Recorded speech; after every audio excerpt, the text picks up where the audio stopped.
बगीचे में खूब अंधेरा छाया हुआ था और अंधकार में निर्दयी पवन पत्तियों को कुचलता हुआ चला जाता था। पेड़ों से शबनम की बूंदें टपक रही थीं। एकाएक झोंका मेहंदी के फूलों की खुशबू लिए हुए आया। हल्कू ने कहा, कैसी अच्छी महक है जबरू, तुम्हारी नाक में तो सुगंध आ रही है। जबरा तो अपने आप में मस्त था क्योंकि उसको बगीचे में एक हड्डी मिल गई थी और उसी को निचोड़ रहा था। हल्कू ने आग ज़मीन पर रख दी और पत्तियां बटोरने लगा। जरा देर में पत्तियों का ढेर लग गया। ठिठुरे हुए हाथ और पांव गले जा रहे थे। वह पत्तियों का पहाड़ ऐसा खड़ा कर रहा था जैसे ठंड को जलाकर भस्म कर देगा। थोड़ी देर में अलाव जल उठा। उसकी लौ ऊपर वाले वृक्ष की पत्तियों को छू कर भागने लगी। उस अस्थिर प्रकाश में बगीचे के विशाल वृक्ष ऐसे मालूम होते थे मानो उस अथाह अंधकार को अपने सिर पर संभाले हुए। अंधकार के इस अनंत सागर में यह प्रकाश एक नौका के समान हिलता हुआ मचलता हुआ जान पड़ता था। हल्कू आग तपने लगा। अपने पांव ऐसे फैला दिए जैसे मानो ठंड को ललकार रहा हो।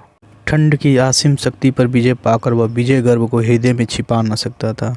उसने जबरा से कहा, क्यों जब्बर, अब ठंड नहीं लग रही? जबरा ने कूं कूं करके अपनी सहमति जताई। पहले से यह उपाय नहीं सूझा, नहीं तो इतनी ठंड क्यों लगती? जब्बर ने पूंछ हिलाई। अच्छा, आओ इस अलाव को कूद कर पार करें, देखें कौन निकल जाता है। दोनों आग को टपने लगे और आग धीरे धीरे राख में बदलने लगी। पत्तियां जल चुकी थी। बगीचे में फिर अंधेरा छा गया। राख के नीचे कुछ कुछ आग बची थी जो हवा के झोंका आने पर जाग उठती थी। अनार के दाने की जैसा दिखती थी। हल्कू ने फिर चादर ओढ़ ली और गर्म राख के पास बैठा हुआ एक गीत गाने लगा। उसके बदन में गर्मी आ गई थी, पर ज्यों ज्यों शीत बढ़ती जाती थी उसे आलस से दबाए लेता था। जबरा जोर से भौंक कर खेत की ओर भागा। हल्कू को ऐसा मालूम हुआ कि जानवरों का एक झुंड खेत में आया है। शायद नीलगायों का झुंड हो। उनके कूदने दौड़ने की आवाज़ें साफ कान में आ रही थी। फिर ऐसा मालूम हुआ कि खेत में चर रही हैं। उनके चबाने की आवाज़ चर चर सुनाई देने लगी। उसने अपने दिल से कहा, नहीं, जबरा के होते कोई जानवर खेत में नहीं आ सकता। जबरा नोच डालेगा, मुझे भ्रम हो रहा है। उसने जोर से आवाज़ लगाई, जबरा जबरा। जबरा भौंकता रहा, उसके पास न आया। फिर खेत के चले जाने की आहट मिली। अब वो अपने को धोखा न दे सका। उसे अपनी जगह से हिलना जहर लग रहा था। कैसा धंधाया हुआ था। इस जाड़े पाले में खेत में जाना, जानवरों के पीछे दौड़ना असहाय मालूम पड़ता था। उसने जोर से आवाज़ लगाई, लियो लियो। जब फिर भौंक उठा।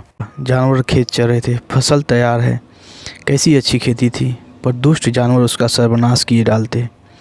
हल्कू पक्का इरादा करके उठा। 2-3 कदम चला। एकाएक ऐसा ठंडा हवा चुभने वाला आया जैसे लगा बिच्छू ने डंक मार दिया हो। वो फिर बूझते हुए अलाव के पास आ बैठा और राख को कुरेद कर अपनी ठंडी देह को गरमाने लगा। नीलगाय खेत चरती रहीं।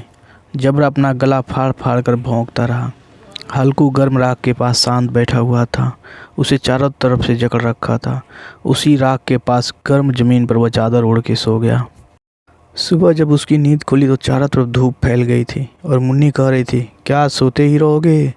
तुम यहाँ आकर रम गए और उधर सारा खेत चौपट हो गया। हल्कू ने उठकर कहा, क्या खेत से होकर आ रही है? मुन्नी बोली, हाँ, सारे खेत का सत्यानाश हो गया है।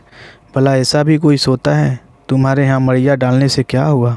हल्कू ने सोचा मुन्नी तो ऐसे मानेगी नहीं। हल्कू ने बहाना किया, मैं मरते मरते बचा, तुझे अपने खेत की पड़ी है? पेट में ऐसा दर्द हुआ कि मैं ही जानता हूँ। दोनों फिर खेत के डनार पर आए। देखा सारा खेत रौदा पड़ा हुआ है।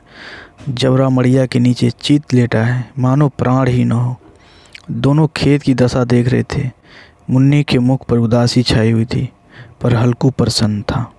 मुन्नी ने चिंतित होकर कहा, अब मजूरी करके मालगुजारी भरनी पड़ेगी। हल्कू ने खुश होकर कहा, रात को ठंडा में यहाँ सोना तो नहीं पड़ेगा?